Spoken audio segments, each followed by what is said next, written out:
Go ye therefore and teach all nations, baptizing them in the name of the Father, and of the Son, and of the Holy Ghost, teaching them to observe all things whatsoever I have commanded you. And lo, I am with you alway, even unto the end of the world.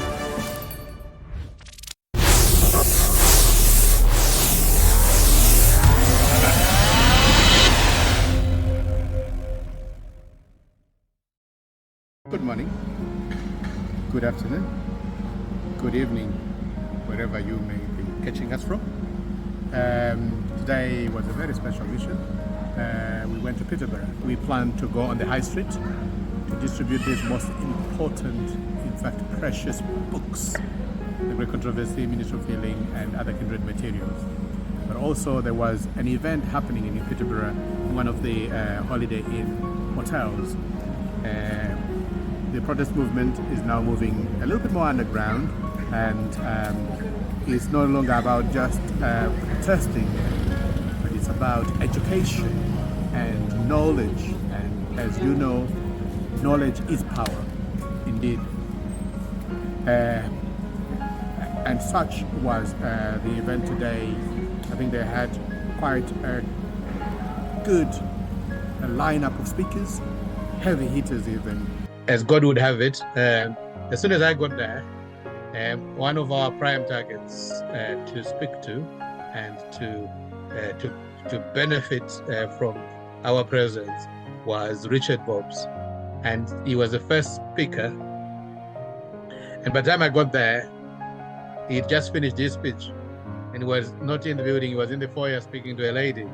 So that was God's providence. He is one of the main reasons why we've been there, as he is one of the people that God is using in spreading this third angel's message, this resistance, the message of religious liberty and liberty indeed, but from an angle that is probably at the moment non-biblical.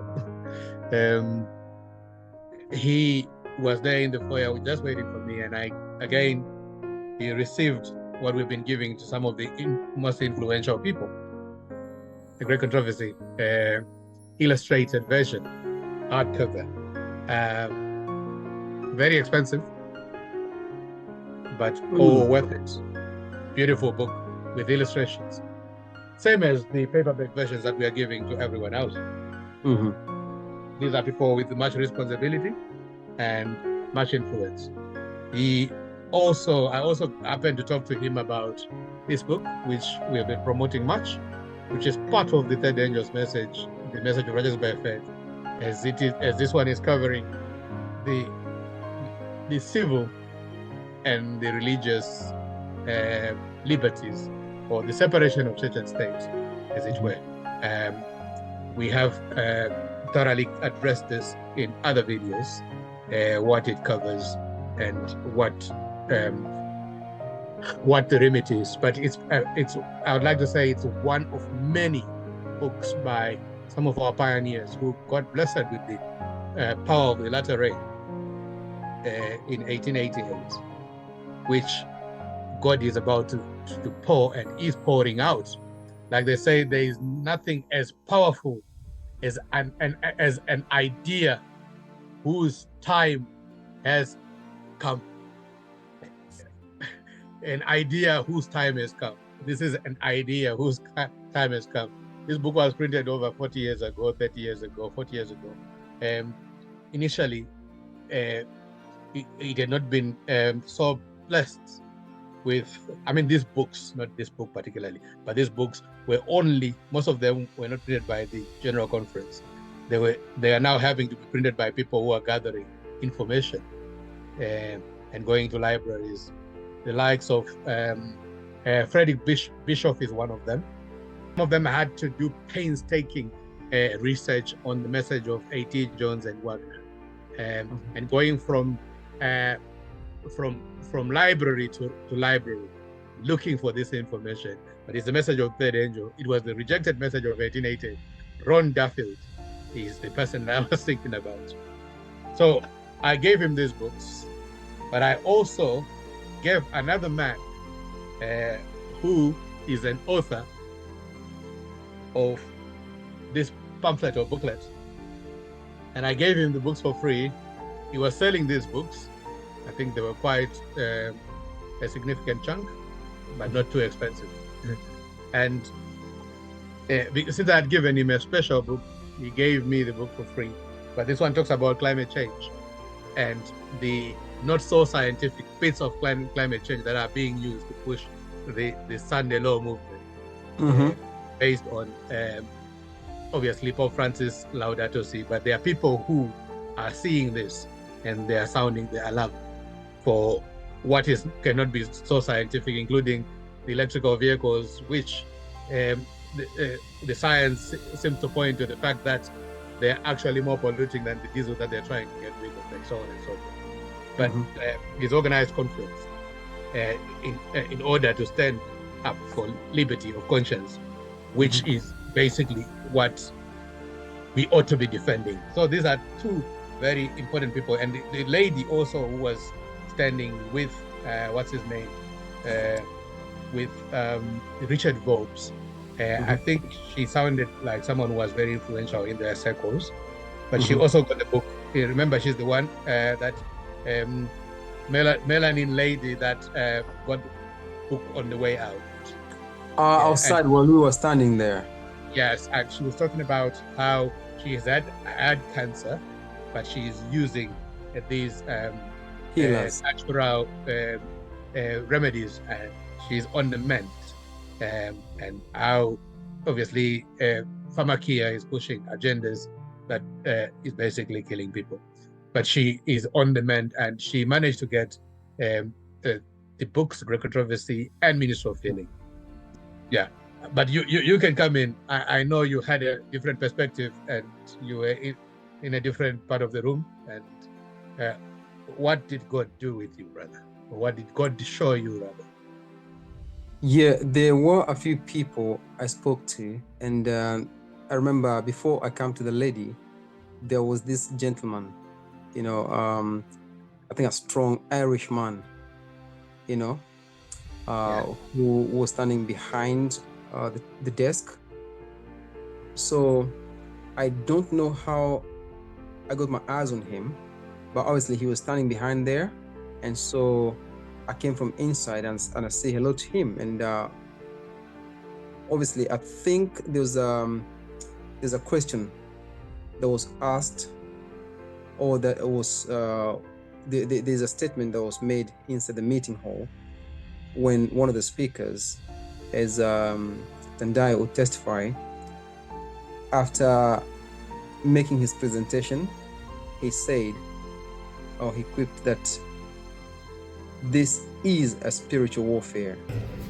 This is a spiritual warfare. And get no stay about it. We win. Thanks everybody. Which left the game wide open for us, and I picked up on the vibe when I heard you guys, because I'd not heard it, but it was just a smooth transition into the Great Controversy. Yeah, right. You see, the fact of the matter is that I was about to go inside, I didn't hear him, but Tendai has just come in. And when Tendai said that, it was like a spark for me. Hey, man. I picked up on it, and it was then when the people were breaking out for a short break.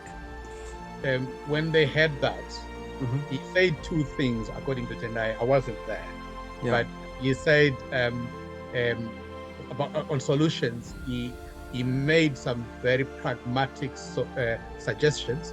One of the things that he said was prayer, and then he closed by saying, "This is a spiritual war," and a lot of people started clapping, cheering, and on that note, he sent them away for the 1 hour break, which they had not had since morning, and they came into the foyer that we were in. Right. Already having been prepped by the prayer, the clapping, and the spiritual warfare, and picking up from there. That's when you and I joined myself, just directing them from the speech that they had which we had not rehearsed, and how God worked this seamlessly. Say this book actually is about that spiritual war that you had, the war, the great controversy between good and evil, truth and error, light and darkness, Christ and Satan. So they came, having been prepped, not just by the speech, but by the conclusion of the speech. Yeah. Carry on. Yeah. So this gentleman, when I asked him, now they've mentioned the spiritual war that there is a spiritual warfare that's going on, and so I sought from him to understand what does he understand by that terminology, spiritual warfare. And then he said we are fighting forces, that have planned to destroy us and all that, And so I said to him, from the perspective of the Bible, I understand the spiritual warfare to be a warfare where no instruments of warfare, of normal warfare are used, or regular warfare are used, but is a warfare that is fought in our minds. The battleground is our mind. Primarily, yes. Yeah, primarily. Yeah, and so he asked me what I meant by that, and I said, there is two aspects, of what a man becomes, right? There is a carnal mind or carnal nature, and the spiritual, nature. And I said, with the carnal mind, the way we solve issues is different to the way once you have received God in your life, once you have known who God is. There's a way you resolve things, there's a way you see things, there's a different perspective in which you take when you're coming to decisions in life. And so I said, with this climate change that or this agenda that's being pushed upon the people, it's not so much to do with the climate. And I said to him, and I don't believe it's even scientific. And so I went on to detail to him the document, the Laudato Si document, and I said to him that this, that's where the Paris Climate Accord is predicated. That's right.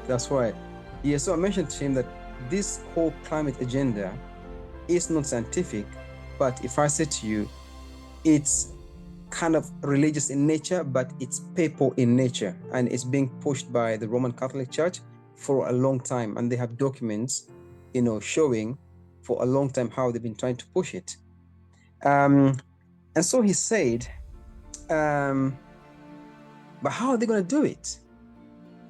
How are they going to do it? How is the church doing it? So anyway, we came to a point whereby I said to him that the Roman Catholic Church, as it is here, is trying to take control, to have global dominion upon all the people. But the only way they can do it is by pushing its agenda to the world. But obviously, because the church is not able to enforce those dogmas, and it's not able to enforce its agendas. So what it's doing, it will come to a point when the civil powers that are today will join forces with this church. And they are already doing Revelation 17. Yeah, that's right. Yeah, there's a coming time. Yeah, when the two will join hands together, and so the civil powers will enforce, the doctrinal part of the church. And so he asked me, how do I suppose this is going to happen? Because we ended up talking about the mark of the beast and all that, and he said that he was coming from a point whereby he believed that there will come a time when these people will not allow us to buy or sell unless we have the mark of the beast. All right, so I said, okay, tell me some more. So what is the mark of, what is the beast, and what's the mark of the beast? And he said, very articulate, he said that the beast is a political power, right? Yeah. So when he mentioned that, I said, and what is the mark? He said the mark is going to be, and I believe it's going to be the chips they're going to put either on hand or on the forehead. All right. Okay. Carry on. And he said, but and unless you bow down to this political system, you will not be able to buy or sell. So I said to him, what if I tell you that those terminologies, those that you've used, are taken straight away from the Bible, the book of Revelation? The beast, I said to him, primarily in the Bible, the beast is an animal.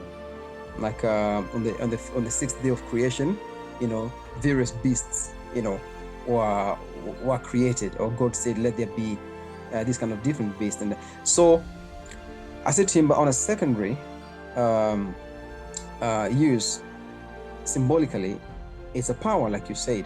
But I said, this power that we're being told here that has its mark, the mark is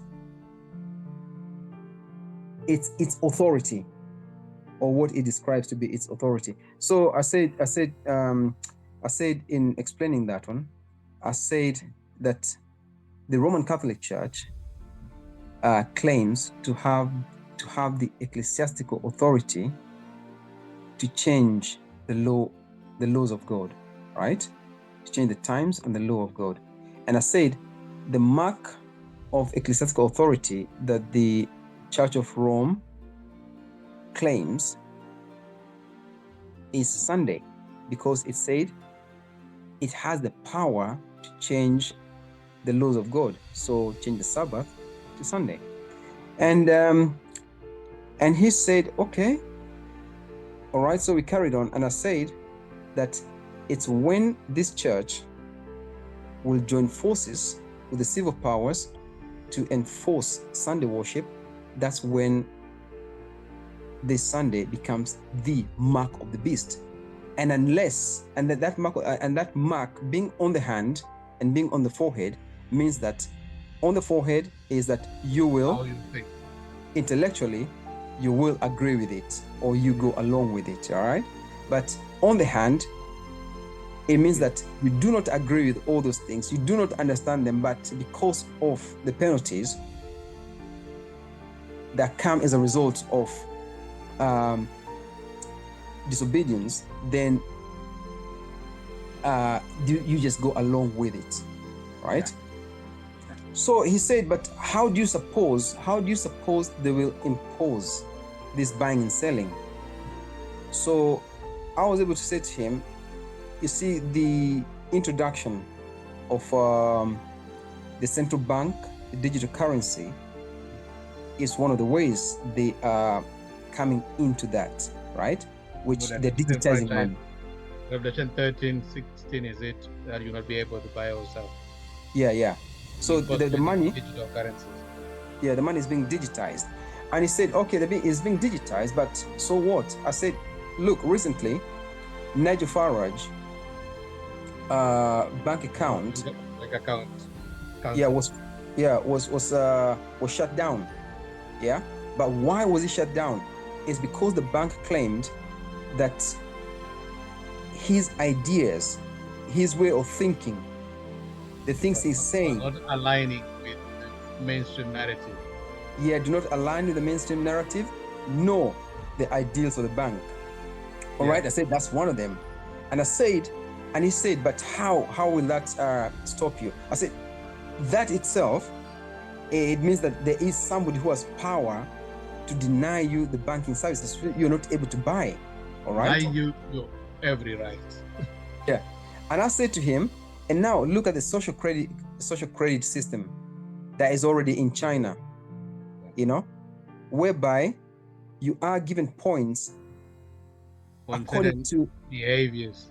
According to your behavior. So your behavior is rewarded accordingly. Yeah. So if you go against what is being instituted, so you can see how the social credit system and the digitization of the money is playing a part in all this. And he said to me that you see, because initially he was saying, I disagree with you, but when I said that, he said, you see, brother, you're coming from a perspective where the scales, the scales, it is as if it were the scales are have been removed from your eyes, and you can see clearly. But I was coming from a point where I could not see clearly. I know something is happening, but I cannot see clearly. Yeah, but now it's given me another perspective. And Amen. so with that, he accepted the great controversy. And once he took it, he said, can I take your email as well, so we can discuss, correspond. And so basically I gave him the email, and he was very happy. I shook my hand like several times, really. Well, I mean, I've gone so much. I should have summarized this whole thing, but that's if you can pick up anything from it, eventually the man picked up the great controversy, which he was resisting before. He was saying he's all right, and he took the book anyway, and he promised to read it and correspond with me. And when it comes to the lady, the young lady who came down there, she came down there and she looked,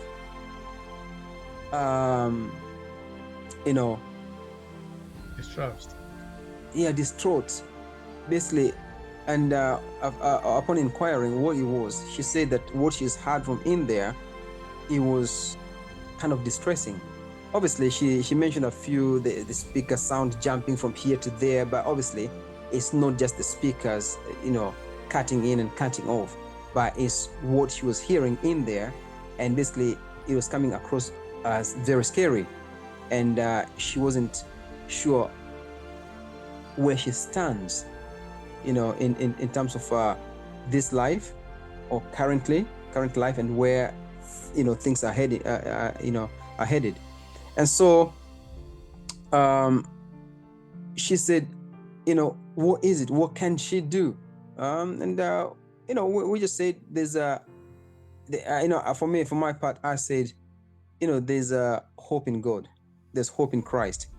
God has not given us a spirit of fear, but of a sound mind, so that when we hear the things like you had in there, we are not fearful, because God has foretold all these things that all these things will happen, and in His Word and in these books we're giving here, they will detail all of that to you, and obviously it will not leave you in fear and hopeless, but it will give you hope at the end of it all.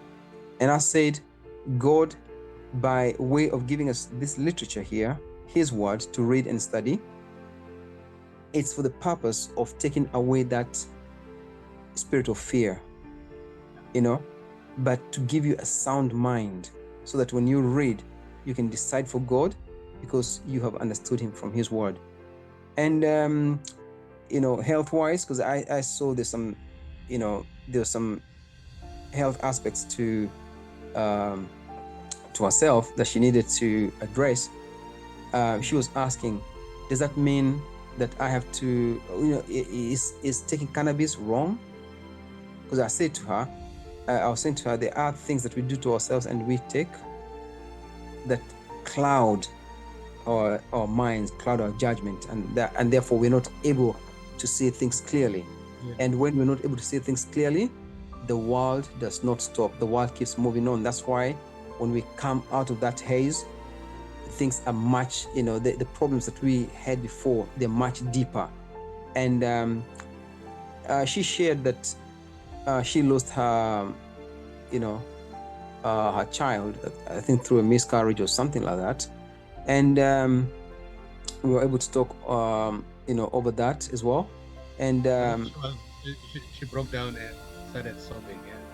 Yeah, that's when she broke down and started sobbing. because of the traumatic experience that she had undergone, and obviously she had not been properly cared for, emotionally, mentally, when she went through that experience. But obviously there was there is the drug aspect of it, which we didn't go into detail. But obviously she was asking me whether it's wrong to take cannabis. I said, yeah, cannabis is one of those drugs really that clouds the mind, and so takes you into a state of mind where you're not able to, which is not natural. Yeah, it's not natural. Yeah.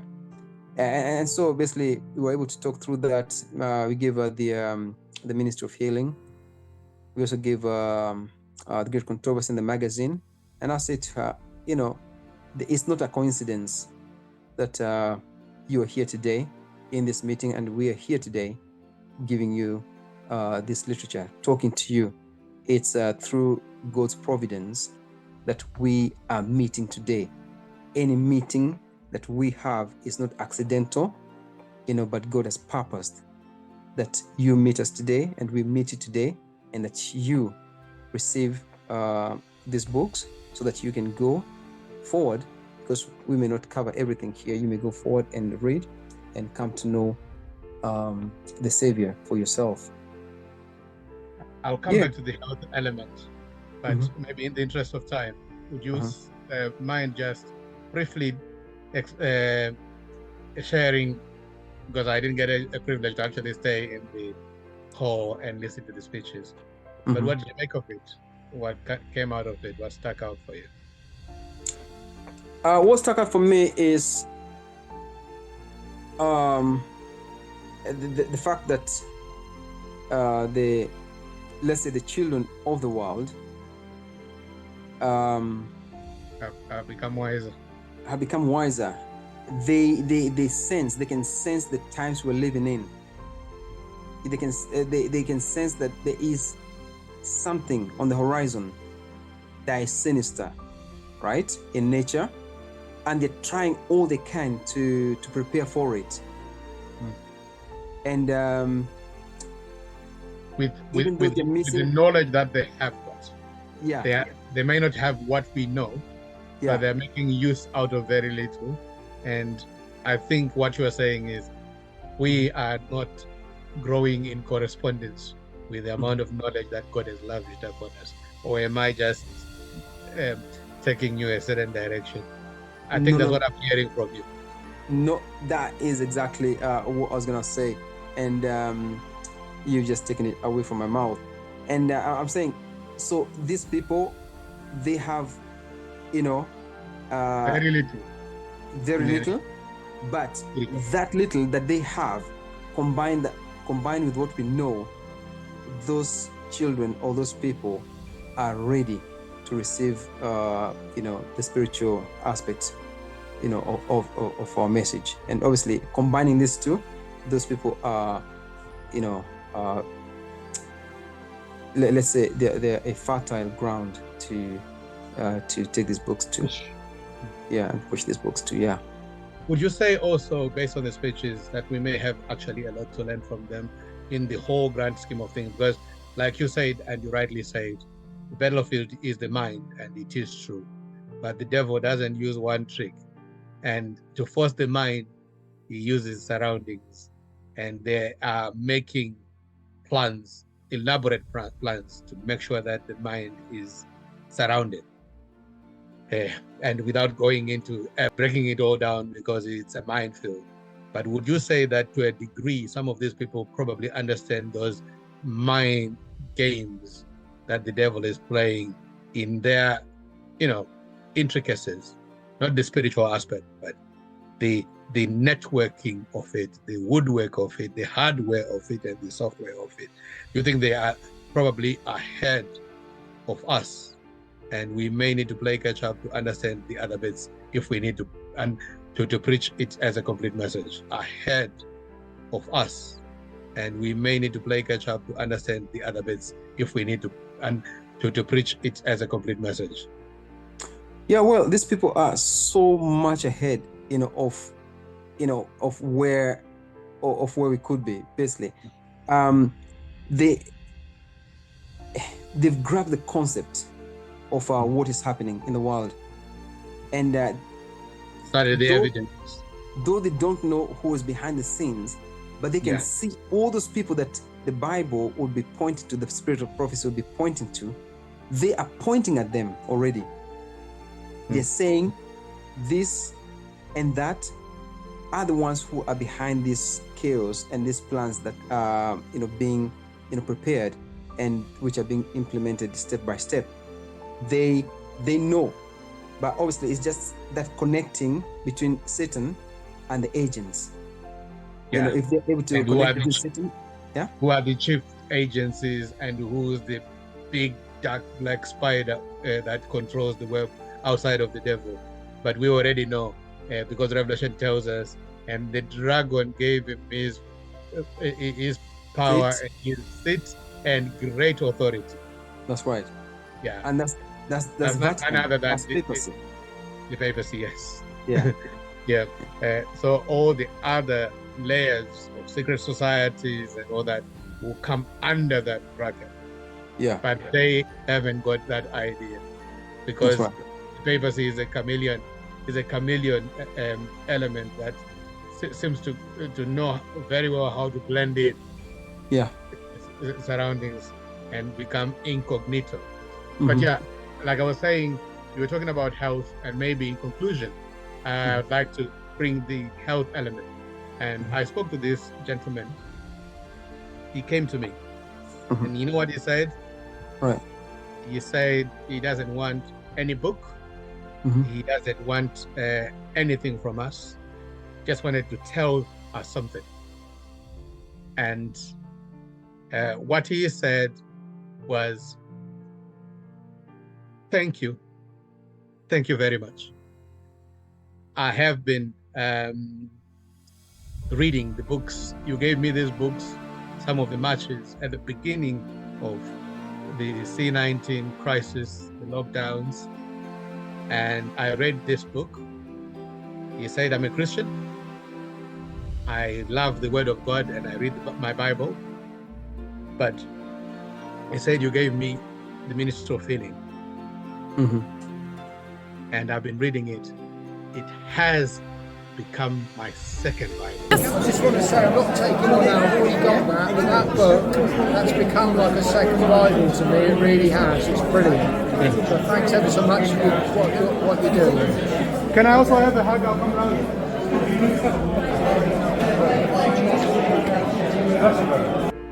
Oh, amen.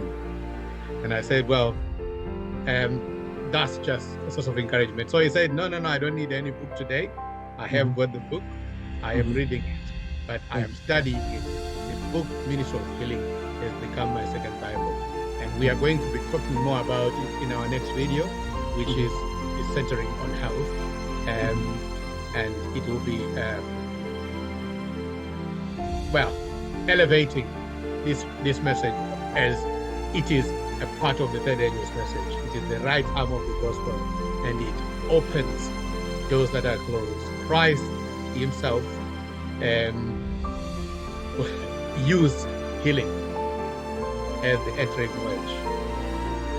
Hence, he performed a lot of miracles and healed people from their physical maladies.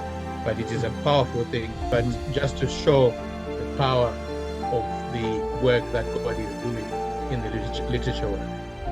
While we were at the hotel, the rest of the brethren actually were on the streets talking to everyday, day-to-day kind of people, and the reception that we've received here is phenomenal. Many books have been distributed, but we have had really in-depth quality discussions, engaging with people and having a spiritual intercourse with them, showing them how everything that they are seeing is leading to the culmination and the end of all things being at hand, and how the Bible alone explains this, and the Bible can be trusted 1,000,000%, because it is the only book, that reveals the righteousness of God and explains all that is happening. So we were promoting the Bible, but also many copies of the Great Controversy, Ministry of Healing, National Sound Law, the Mark of the Beast Crisis, and the little booklets and pamphlets have been given out, and Peterborough is alight tonight. And this is not the first time we have been here. Wonderful experience we've had. In fact, you can go back to our channel and you can see a lovely testimony by a young man, 15-year-old, who came to us, and basically as soon as he got the book, he started reading it and he started preaching, so we captured it. God is doing some amazing things. He don't doubt it that the loud cry of the third angel has already begun. I think with that, we'll bring this to a close, and may the Lord really continue to bless those who are reading the books, and those who have been supporting the ministry, keep supporting, and those who are watching this video, if you haven't subscribed, please subscribe, like, and follow. In the world of YouTube, every click, every click matters. God bless.